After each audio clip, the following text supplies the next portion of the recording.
दर्शक, आपके साथ मैं हूं अंजना ओम कश्यप। आपका क्या होगा? जी हां, अगर एग्जिट पोल में जो आंकड़े सामने आ रहे हैं वो नतीजों में तब्दील हो जाते हैं तो वाकई ये सवाल सबसे बड़ा खड़ा हो जाएगा अरविंद केजरीवाल के सामने कि आपका क्या होगा।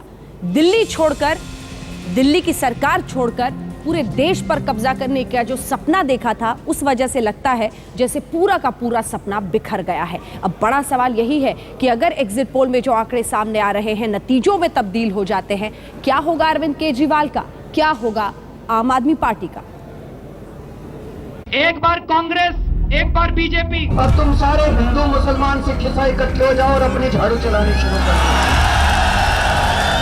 मुकेश अंबानी से पैसे सारी पार्टियों को गए होंगे, कांग्रेस को ज्यादा गए, बीजेपी वालों को थोड़े से कम गए होंगे चुप रहने के लिए।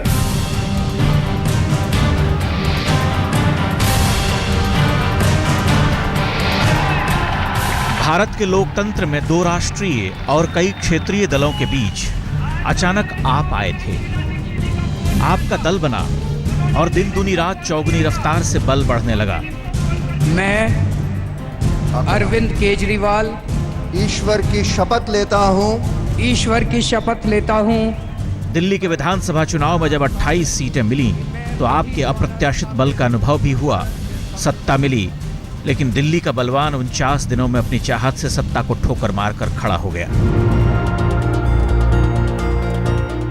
समय की बात है कि उसी दौरान लोकतंत्र के सबसे बड़े अखाड़े में ढोल बजने लगा। दिल्ली के बलवान ने पैंतरा बदला, देश भर में ताल ठोंक डाली, धुरंधरों को चुनौती दी। चुनाव शुरू होकर खत्म हुए, एग्जिट पोल आया और एग्जिट पोल के मुताबिक उस करिश्माई बलवान का बल जाता रहा। जितना अप्रत्याशित दिल्ली का चुनाव था, उतना ही अप्रत्याशित देश का चुनाव रहा। एक में सुख मिला, दूसरे में भारी दुख। अब आकलन करने वाले आकलन कर रहे हैं। हम दोनों पार्टियों की राजनीति के खिलाफ एक वैकल्पिक राजनीति तैयार करने में सक्षम हुए। सबसे बड़ी बात यह है, हाँ कुछ गलतियां ऐसी थी, जैसे हमने जब सत्ता छोड़ी, वो तो बहुत अच्छी बात थी कि हमने सत्ता छोड़ी। उसूल था कि भाई जन लोकपाल नहीं पास कर पा रहे हैं, सत्ता छोड़नी चाहिए। लेकिन उस सत्ता छोड़ने को, निर्णय को जनता के बीच सिंक कराना, उनके मन में उसको घुसा देना। लेकिन हम ये नहीं जान पाए कि भारतीय जनता पार्टी का मीडिया प्रचार तंत्र मिलकर कुछ ऐसा माहौल बनाएगा कि लोगों को कहेगा भाग गए भाग गए।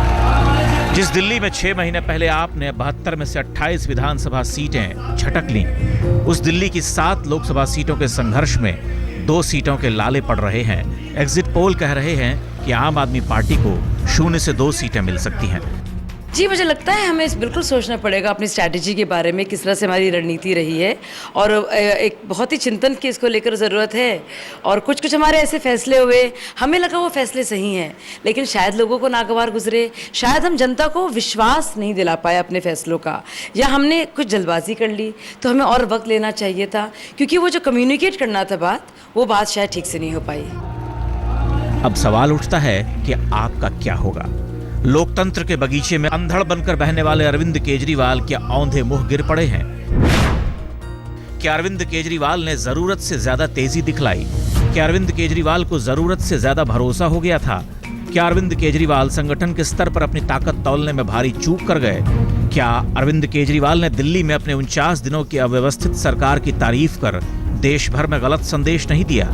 क्या अरविंद केजरीवाल एक नाकाम प्रशासक के तौर पर बेनकाब नहीं हुए? क्या अरविंद केजरीवाल ने लोकसभा के चुनाव को मजाक समझ लिया? क्या अरविंद केजरीवाल अति महत्वाकांक्षी नहीं निकले?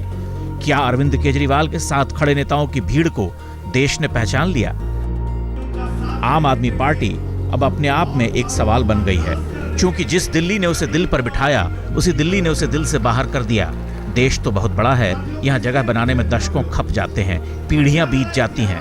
आपके सामने अस्तित्व का संकट खड़ा हो गया है। आम आदमी पार्टी जहां खड़ी है, वहां से उसे गंभीर आत्म परीक्षण की जरूरत है। भारत जैसे लोकतांत्रिक देश में पनपने वाली आम आदमी पार्टी ने लोकतांत्रिक क्रांति का सपना तो जरूर देखा, लेकिन सच्चाई की धरती पर वो सिर्फ और सिर्फ भ्रांति निकली। गाजियाबाद से प्रमिला दीक्षित और रोशनी ठोकने के साथ आज तक ब्यूरो। तो क्या अति उत्साह में अरविंद केजरीवाल ने यह फैसला ले लिया कि वो दिल्ली की सरकार छोड़कर अब केंद्र यानी लोकसभा चुनावों पर ध्यान देंगे? ये सवाल बाकी दुनिया करे न करे, अब उन्हीं के पार्टी के नेता कर रहे हैं। क्या होगा अरविंद केजरीवाल का जवाब? क्या जल्दबाजी में और केंद्र में पहुंचने की ललक ने दिल्ली को भी हाथ से गंवाने पर मजबूर कर दिया?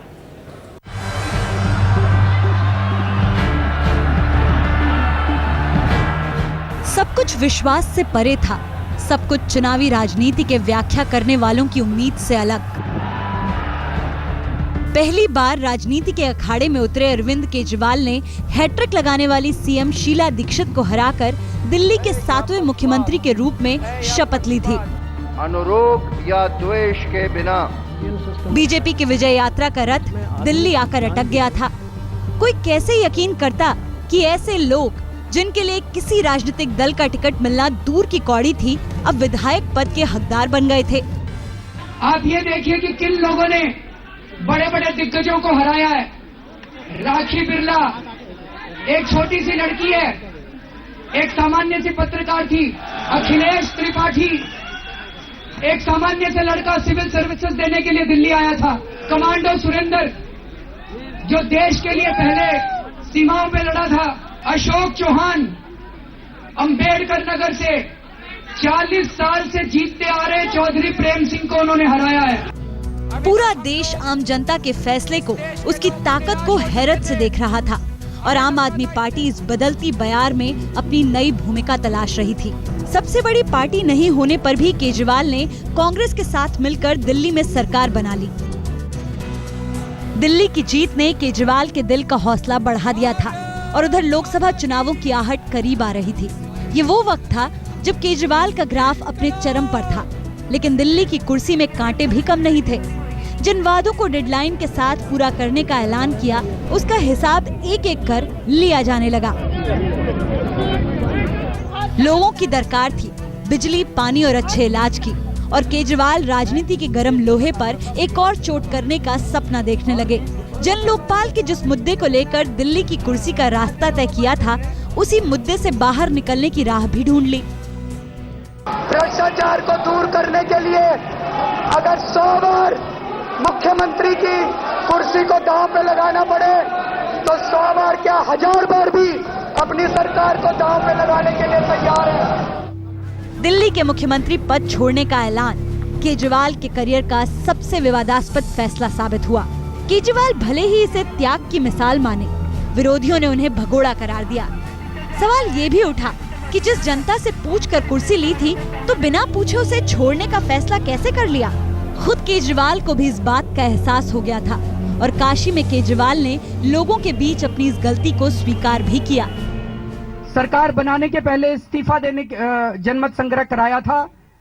अब जो कंफ्यूजन फैला, जब मैं सोचता हूं, मुझे लगता है कि अगर इस्तीफा देने के पहले भी जनमत संग्रह कराया होता, जनता भी यही कहती जी इस्तीफा दे दो, लेकिन अगर हमने जनता से पूछ के ये बात की होती तो जनता के बीच में कंफ्यूजन नहीं होता। ये हमारी गलती है।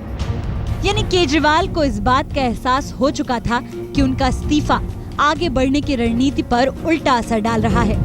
मतदान खत्म होने के बाद आम आदमी पार्टी के दूसरे नेता भी चुनावी रणनीति की गलतियों की तरफ खुलकर इशारा करने लगे हैं। हमें बिल्कुल सोचना पड़ेगा अपनी स्ट्रैटेजी के बारे में, किस तरह से हमारी रणनीति रही है, और एक बहुत ही चिंतन की इसको लेकर ज़रूरत है। और कुछ हमारे ऐसे फैसले हुए, हमें लगा वो फैसले सही हैं, लेकिन शायद लोगों को नागवार गुजरे, शायद हम जनता को विश्वास नहीं दिला पाए अपने फैसलों का। दिल्ली की फतह तक केजरीवाल का कैलकुलेशन सही साबित होता दिख रहा था, लेकिन 16 मई के नतीजे बताएंगे कि क्या लोकसभा चुनावों के लिए दिल्ली की जिम्मेदारी से दूर जाने का फॉर्मूला सही था, सत्ता ना सही। क्या जनता आम आदमी पार्टी को विपक्ष की भूमिका निभाने के लिए योग्य मानती है?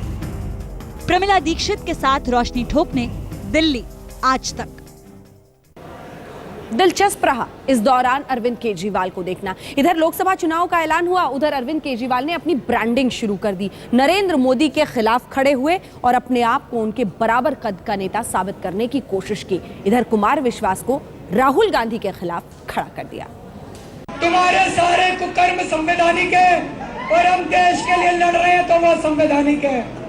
कुछ तो समय की उदारता कहिए और कुछ संयोग कि दिल्ली की सत्ता को ठोकर मारकर लोकतंत्र के दधीची बने केजरीवाल के सामने लोकसभा चुनाव निमंत्रण पत्र लेकर आया। अरविंद केजरीवाल और आम आदमी पार्टी ने तत्काल प्रभाव से उस पत्र को स्वीकार किया और चुनाव में उतरने का पावती भेज दिया। जो आदेश हमने जनता से लिया था, उस आदेश को मानते हुए जब लोकपाल इन दोनों पार्टियों ने नहीं बनने दिया, अरविंद केजरीवाल ने इस्तीफा दिया। अब आम आदमी पार्टी की ब्रांडिंग का समय था।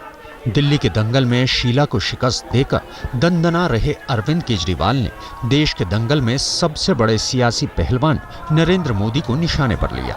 आपने देश के सामने संदेश दिया कि लोकसभा के चुनाव में सीधी टक्कर बीजेपी से होगी। तो अगर आप मोदी जी को एक मौका देते हो तो ये सोच लेना कि येडियुरप्पा को एक मौका दे रहे हो, श्री रामुलु को एक मौका दे रहे हो, रामविलास पासवान को दूसरा मौका दे रहे हो। ये मोदी जी को मौका नहीं दे रहे, वही के वही पूरा का पूरा तंत्र आप वापस लेके आ रहे हो। तैयारियां आगे बढ़ी। अरविंद केजरीवाल दोनों हाथों से बाण चलाने लगे। दाहिने हाथ से नरेंद्र मोदी पर बाण बरसाए तो जरा कमजोर बाएं हाथ से राहुल गांधी पर तीर दागे। ऐसे आदमी को चुनने से क्या फायदा कि आपको कहा जाए देखो देखो वो हेलीकॉप्टर जा रहा है, उसमें राहुल गांधी बैठा है, बस दर्शन कर लो हेलीकॉप्टर के। ऐसे आदमी को चुनने से क्या फायदा। गुजरात के विकास की गाथा सुनाकर देश भर में अपनी छवि बनाने वाले नरेंद्र मोदी को देश की नजरों से गिराने के लिए केजरीवाल गुजरात जा पहुंचे और गुजरात को हर फ्रंट पर फिसड्डी करार दिया। अगले 1 महीने में हमें जनता को जाके बताना है कि ये गुजरात का मॉडल बिल्कुल बकवास है। ये गुजरात का मॉडल, हाँ विकास हुआ गुजरात के अंदर, लेकिन केवल अंबानी और अडानी का विकास हुआ। किसानों का विनाश हुआ है, आम आदमी का विनाश हुआ। गुजरात और मोदी को जी भर के कोसने के बाद केजरीवाल दिल्ली वापस लौटे तो ऐलान कर दिया कि जहां से मोदी खड़े होंगे वहीं से वो ताल ठोकेंगे। मोदी की उम्मीदवारी वाराणसी से तय हुई। केजरीवाल ने भावुकता का नाटक खेला और वाराणसी से मैदान में उतर गए। आज तक ब्यूरो। दिलचस्प रहा ये पूरा चुनाव। अभी तक तो अरविंद केजरीवाल तमाम चैनलों को एग्जिट पोल को कोसते रहे, लेकिन अब तो योगेंद्र यादव, उन्हीं की पार्टी में एक वक्त के रहे सेफोलॉजिस्ट, ये कह रहे हैं कि देश में अब एनडीए की ही सरकार बनेगी। अरविंद ओझा हमारे सहयोगी ने योगेंद्र यादव से बात की। देश के तमाम एग्जिट पोल ये बता रहे हैं कि अब की बार मोदी सरकार और बीजेपी भी ये मान चुकी है कि अब अच्छे दिन उनके आने वाले हैं। हमारे साथ आम आदमी पार्टी के नेता योगेंद्र यादव जी हैं, उनसे बात करने की कोशिश करते हैं। सर, तमाम जो सर्वे हैं वो ये बता रहे हैं कि जो एनडीए है, जो बीजेपी है, वो सरकार में आ रही है, मोदी प्रधानमंत्री बन रहे हैं। आपका भी ये मानना है? पिछले 2-3 दिन से मैं एक बात कह रहा हूँ, वो ये है कि जब मैं खुद सर्वेक्षण वगैरह करता था तो मैं बहुत हैरान होता था कि ये नेता लोग आंकड़ों से झगड़ते क्यों हैं। जब अंतिम वोटर ने वोट दे दिया है उसके बाद जो आंकड़े आ रहे हैं उनसे झगड़ने का कोई फ़ायदा नहीं है। राजनीति में 2 अलग चीज़ें होती हैं। एक आपकी आशा, आपका अपना आपकी अपनी चाहत, और दूसरा आपका एक अनुमान और मूल्यांकन। मेरी आशा है, रहेगी, कल तक रहेगी, कि आम आदमी पार्टी अच्छे से अच्छा करे। आशा है और रहेगी कि इस देश में सिर्फ सत्ता पलट की राजनीति ना हो, विकल्प की राजनीति हो। इस देश में सच्चाई और ईमानदारी की राजनीति हो। दूसरा है एक वास्तविक मूल्यांकन।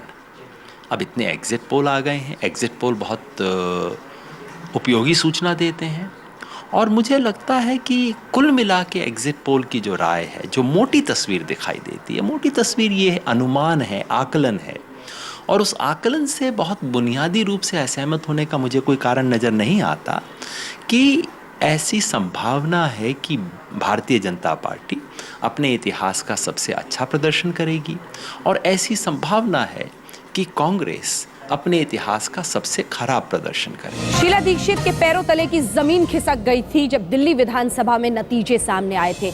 ये है आम आदमी पार्टी की एक वक्त की ताकत, लेकिन एग्जिट पोल बता रहे हैं कि जमीन अब आम आदमी पार्टी के नीचे से खिसकने वाली है। क्या होंगे इसके मायने?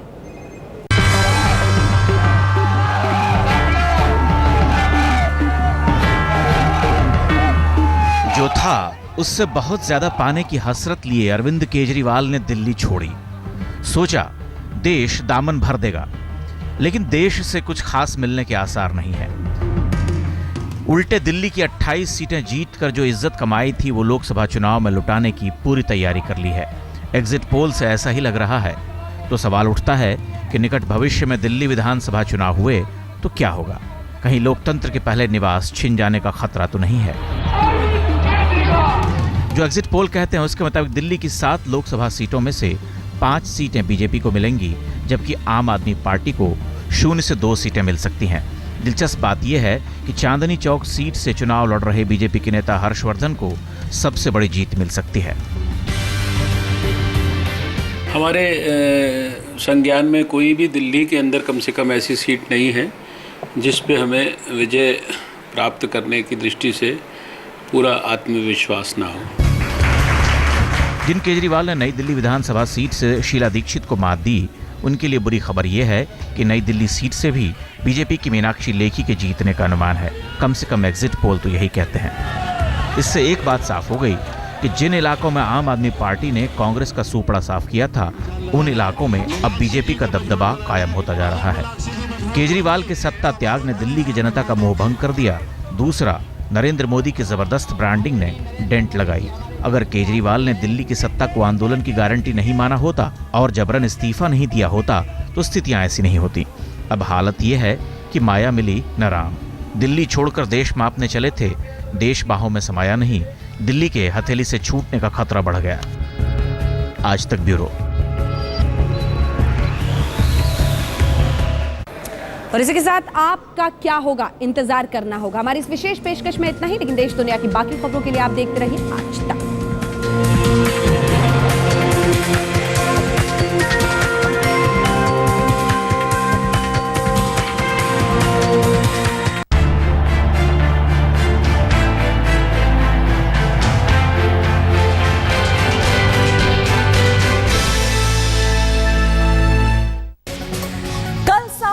लोकसभा चुनावों की तस्वीर देखिए, सबसे तेज नतीजे, सबसे सॉलिड नतीजे। आपका फैसला 2014 आज तक पर कल सुबह 6 बजे से लगातार।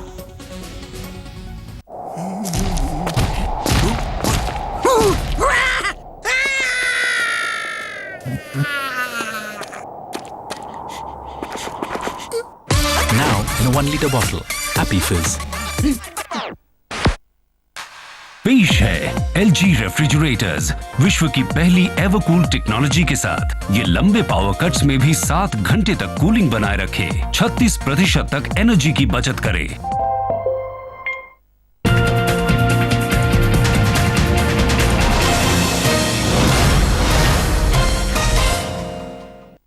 Presented by Hero HF Deluxe, नए इंडियन की डीलक्स बाइक।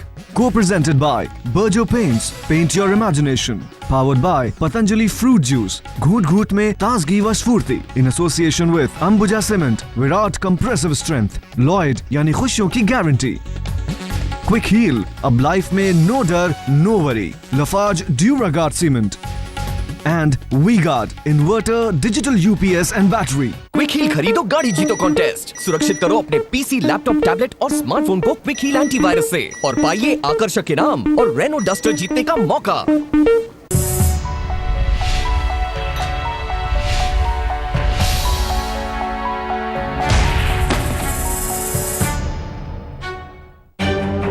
तोड़ देनी चाहिए वो दीवारें जो हम में दरारें पैदा करें,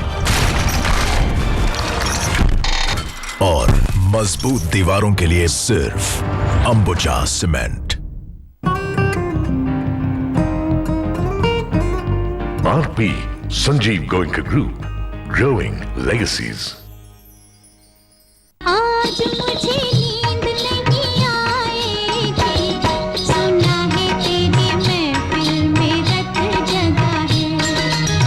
आंखों आंखों में यूं ही रात गुजर जाएगी, सुना है तेरी महफिल में रत जगा है। Amba Shakti TMT, because future relies on us, presents Taza Khabar।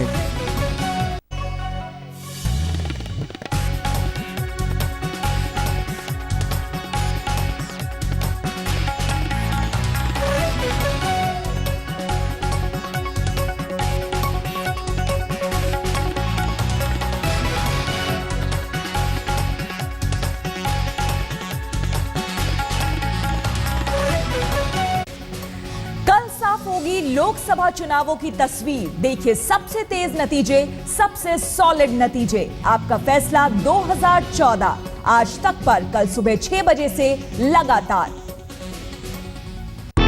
भाग दौड़ भरी जिंदगी, थकना मना है, इसलिए मेरा भरोसा रिवाइटल, सिर्फ रिवाइटल। इसके 9 मिनरल्स मुझे रखे मजबूत और इसके 11 विटामिन और जिंसिंग मुझे रखे चुस्त। हूं ना एकदम fit fit.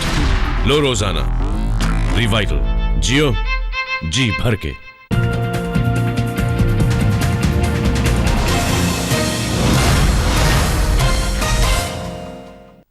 Presented by Hero HF Deluxe, नए इंडियन की deluxe bike. Co-presented by Berger Paints, paint your imagination. Powered by Patanjali Fruit Juice, घूट घूट में ताजगी व स्फूर्ति। In association with Ambuja Cement, Virat Compressive Strength, Lloyd यानी खुशियों की गारंटी। Quick Heal, अब लाइफ में नो डर no worry. Lafarge Duragard Cement and V-Guard, Inverter, Digital UPS and Battery.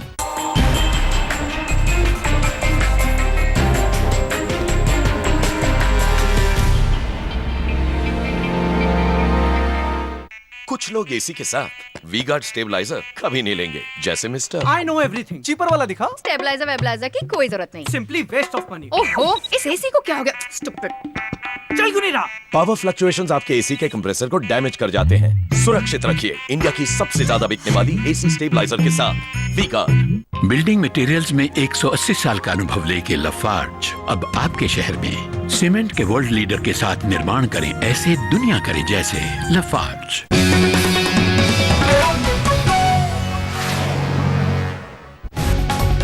TVS Sport, mileage का बाप, प्रेजेंट्स मौसम आज तक।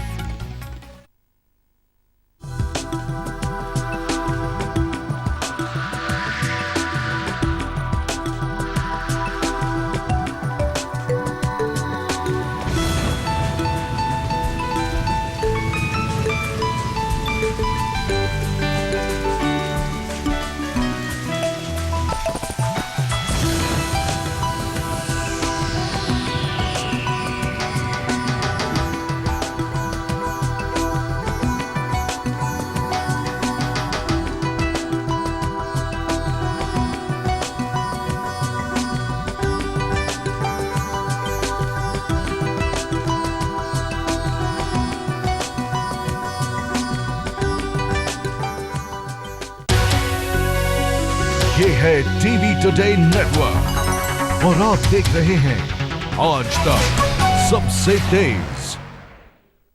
केश किंग आयुर्वेदिक औषधीय तेल, the king of hair oils, पेश करते हैं